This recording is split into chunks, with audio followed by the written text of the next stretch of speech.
Hey, it's Tesla Canuck. I'm back with another video. A few months ago, I think maybe 6 months or so ago, there was an issue where a piece that looks like this, kind of diamond shape, was falling off of the charge port door.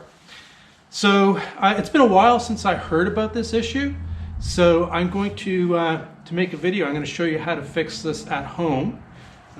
Many of you, like me, probably live a long way from a service center. It's about 100 kilometers, 62 miles for me to go to a service center for an appointment.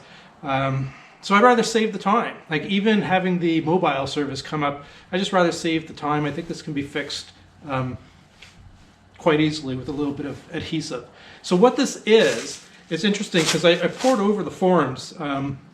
There was a number of people who were posting several months ago, and it's unclear whether this is an NFC tag, an RFID, or some other type of frequency, but mechanism. But what it does is, and I'll show you in a moment exactly where it goes, but what it does, it allows you to be able to push on the charge port door and have it open based on the proximity of where your key is. So right now,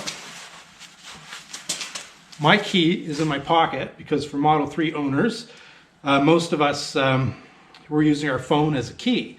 So by proximity, I should be able to press on this and open the charge port door, but you can see it's not opening. So let's see how this goes. Okay, so just to back up a step, what happened to me recently was that I was charging and I pulled out the charger and the piece, this diamond shaped piece, just fell right from there.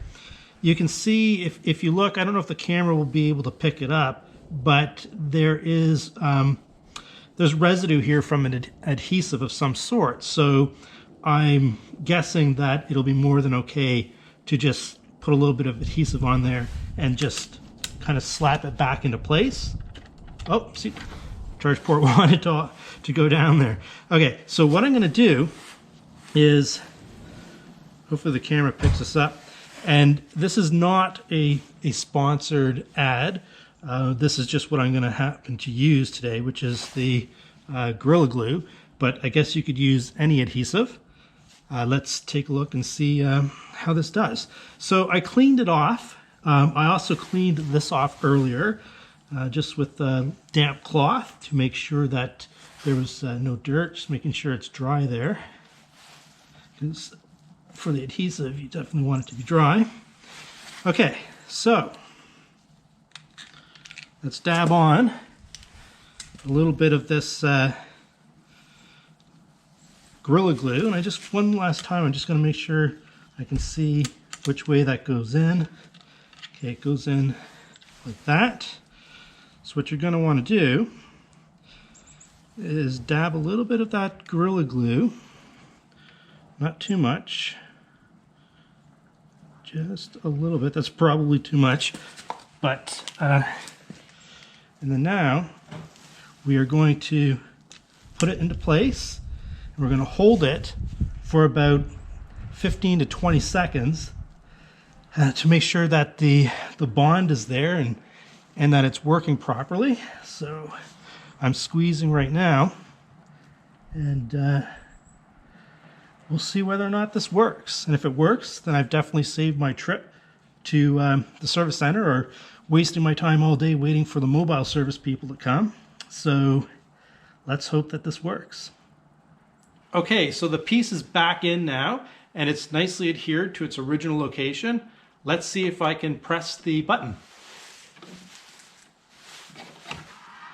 There we go.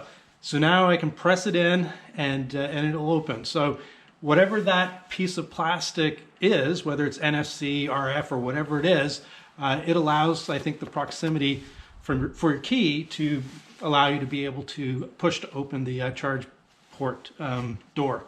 Anyhow, one last thing before I conclude the video is that if this does happen to you, you can always open the charge port door with your phone or from inside the car.